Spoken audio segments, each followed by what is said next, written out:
السلام عليكم. عشان اليوم باش يكون عشاء ملوكي متكون من القرع الأحمر والأخضر والعدس. أول حاجة ناخدو القريعة الحمراء هذيا ونبداو نقصوها مكعبات صغيرات، ومن بعد نجيبو طبق ونحطوها ونعملو لها رشة زيت من الفوق كيما هكايا، خاطر باش ندخلوها للفوق ونخليوها تطيب. حضر القرع متاعنا توا باش نفرغوه في شقالة والا بول والا اي حاجة كيما هكايا، ومن بعدين باش نرحيوه. اما قبل ما نرحيوه ناخدو شطر كاس نتاع رايب، انا عندي رايب والا البن، احسن حاجة هو الرايب، ونبداو نرحيو القرع متاعنا. هنا رحينا القرع على الاخر ولا بات، نزيدو نخلطوه بالقدا وناخدو مقدار كاس.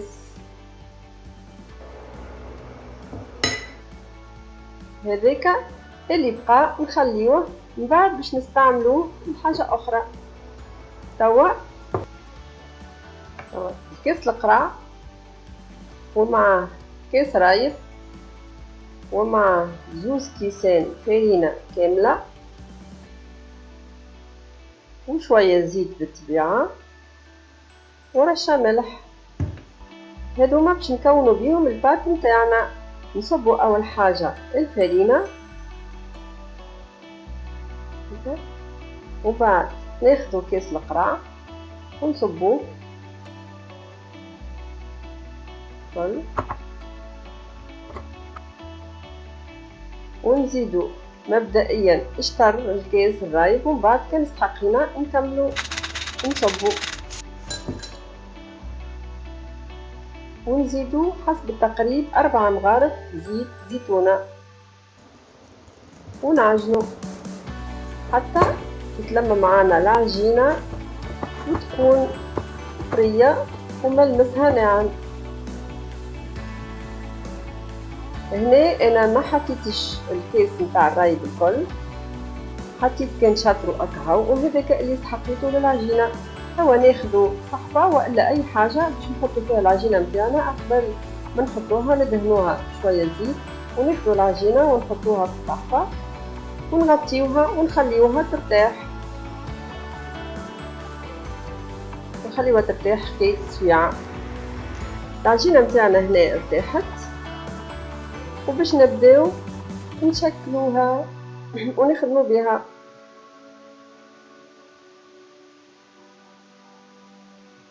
نلموها شوية ومن بعد نقسموها على 2 كيما هكايا،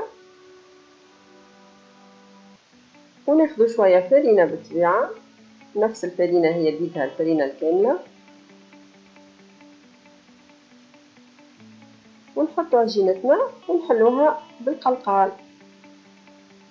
هنا السمك متاعها يلزمها تكون جويدة على الاخر، انت حتى لي نحسو الورقة ما عادش تتحل.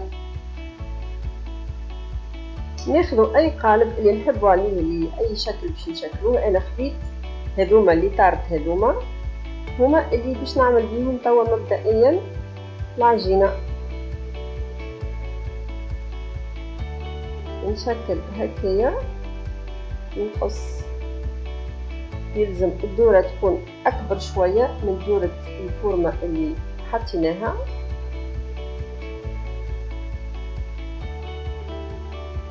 نزيد نقص بالقدا العجين خاطر باش تتحلي، باش تنهزها تبدا سهلة. ناخد العجينة متاعي ونحطها في الفرن ونشكلها.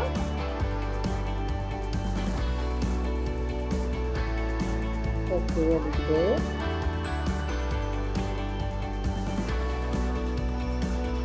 ونكمل كعبات رفينة زادا بنفس الطريقة.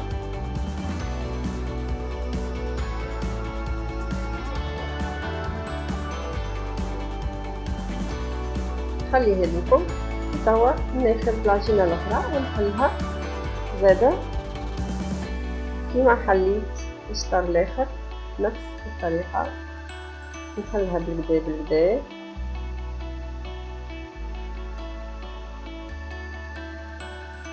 حتى نحس العجينه حلت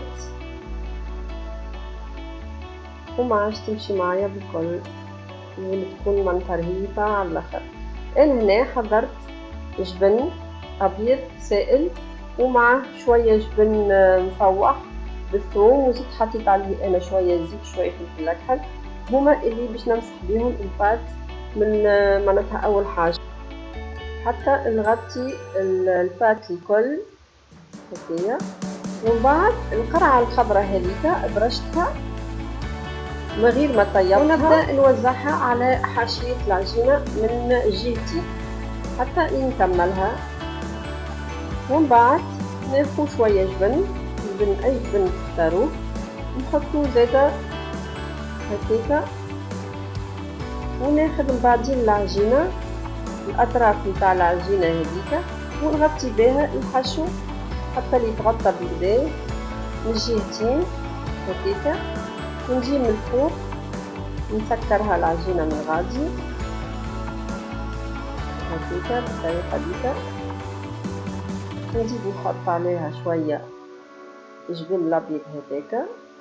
وتوا ناخذ السكينه ونجيب الوسط نقص، نخليها لاصقه من الفوق ونقص في الوسط، ونكمل ناخذ العجين اللي قصيته هذاك ونعاود نسكر بيه الاطراف بالكدا، وبعد نشكلها كيما هكا تفيره ونسكرها من اللوطه بالكدا ونهزها بشويه، نحاول نهزها ونحطها في الطبق اللي باش ندخلو بالطبيعه للفوق باش تجينا بالشكل هذايا.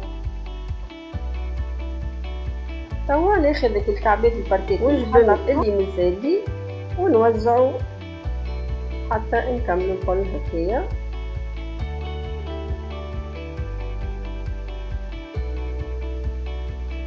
وناخذ سكينه ونحاول باش ننقب بها البات باش متطلعليش الفوق، ومن بعد نقيد القرع الاخضر نكمل نحطو في لي باركيت نتاعي هذيك. انا خليتها هكاكا خاطر من بعد باش نزيد نحط لها جبن اكثر، باش نخليها هذيك يجبن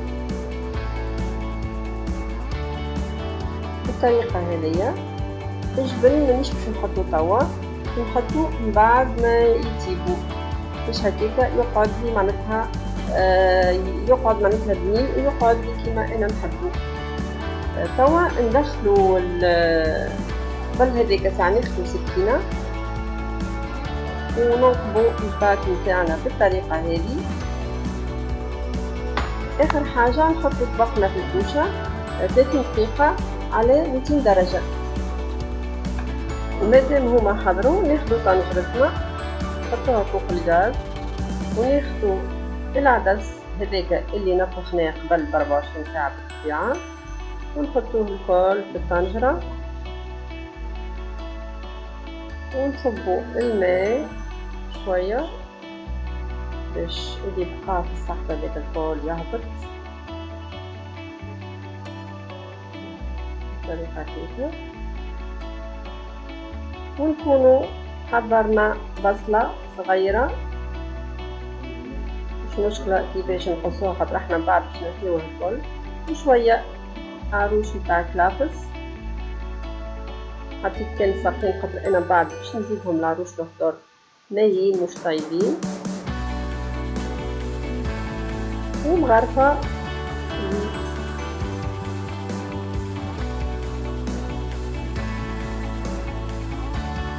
ونزيدو نمرقو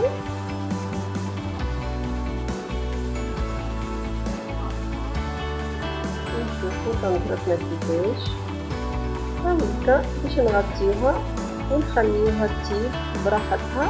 نشوفو طاوجتها شربتنا ووصلت.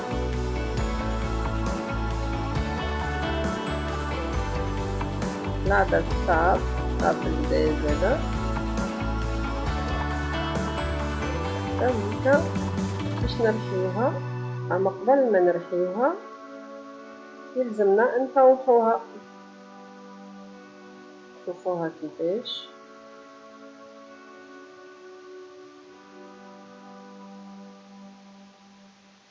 توا قلت لكم باش نحط لها انا شويه كلابس خضراء، معناتها مش طايبه، اما هي جبتها من الفريجيدير كونجولي. وباش نحطو رشه ملح بالطبيعه،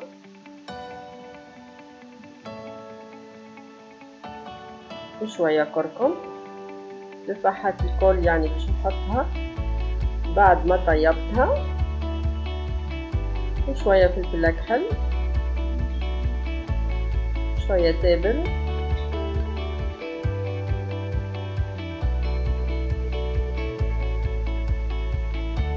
وتوا نرحيوها. شربتنا حضرت،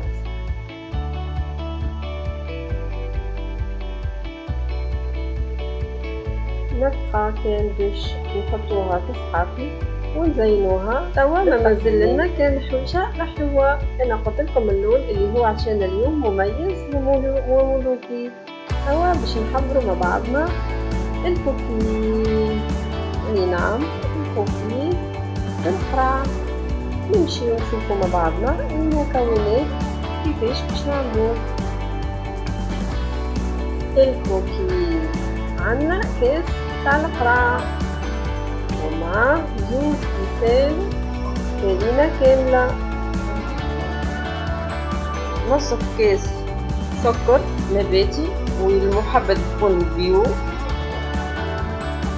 نص كاس شوكولاتة مقصوصة، نص كاس زيت زيتونة، 3 كعبات عظم متوسطة الحجم، مغرفة كبيرة حليب بودرة، مغرفة صغيرة خميرة، وشطر مغرفة صغيرة بيكنج باودر صودا، وشوية فاني. توا نبداو بتخليط المكونات نتاعنا: العظم، الزيت، نحطو الحليب والسكر، ونزيدو القرع، الكاس نتاع القرع هذاك، ونخلطوهم الكل مليح مليح بالطريقة هذه. توا ناخدو الفرينة ونبداو نزيدو في الفرينة بشوية بشوية، خاطر ما نعرفوش الفرينة ساعات راهي تشرب كيما قلت لكم، وساعات الفرينة احنا ونوع الفرينة لازمنا نزيدو بشوية باش حتى نوصلو للسمك اللي احنا حسيتنا بيه.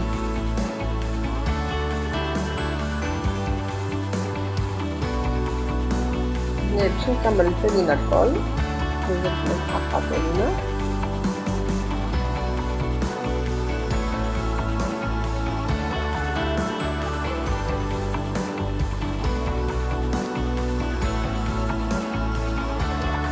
اخر حاجة توا نزيد الخميرة والبيكنج باودر صودا، ونعملو شوية فاني،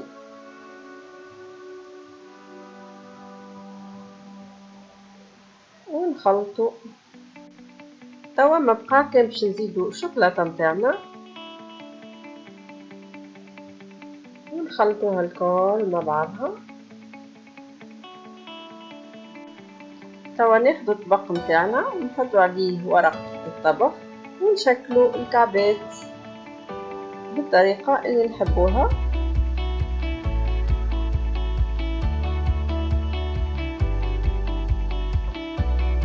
انا شكلتهم بالطريقة هذه. طبقنا احضر. توا باش ندخلوه للكوشة مدة 20 دقيقة على 180 درجة. وتوا ما بقى كان باش نمشيو نشوفو طاولتنا والماكلة اللي حضرناها. هذيك سلايطة نتاع غلة لازمة فوق الطاولة، وهذو مكعبات الباخيت نتاعنا والخبيزة اللي حضرناها بارسي، وهذه شربتنا. الشربة انا زدتها شوية معدنوس وبصل وشوية من القرع الاخضر اللي حضرته، وفوحتها زاده شويه قارص. وهذه الخبيزه قصيتها بالشكل هذايا. شوفوا الحشو نتاعها باين مزيان برشا، ويعطي يشهي باش واحد ينجم معناتها ياكلها. هذه هي طريقة التقديم نتاعها. نحطو معاها شوية سليطة وناكلو. هذه كانت فكرة عشانا لليوم، عشاء خفيف وصحي، وما ننساوش فوائد العدس واللي هو يعوض اللحم، وفوائد زادا الكثيرة اللي في القرع. يا جماعة فما حاجة يظهر لي نسيناها، هاي التحلية، هاي كعبات الكوكيز. هاي انا حطيت طبق خرجته من الكوشة ومشيت نكمل نلم، لقيت كان الكعبات هذوما اللي خلطت عليهم مع البنة نتاعهم كلاوهم من الطبق. مازلت لا حطيتهم ولا زيناهم ولا حد شيء. المهم هما جاو ما نحكي لكمش بنة على بنة. شوفوا هالكعيبة كيفاش من داخل، شوفوا كل منظر محلاه، يشهي يشهي يشهي. ما نحكي لكمش حسيبوا والله مش نشكر فيها، اما جاو كعيبات كوكيز بنان بنان بنان. ان شاء الله يا ربي تعجبكم الفكرة وتعملوها. والمهم تذكروا اللي راهو الماكلة الصحية مش صحيح كونها تكلفنا برشا فلوس. من حاجة صغيرة عملنا برشا حاجات.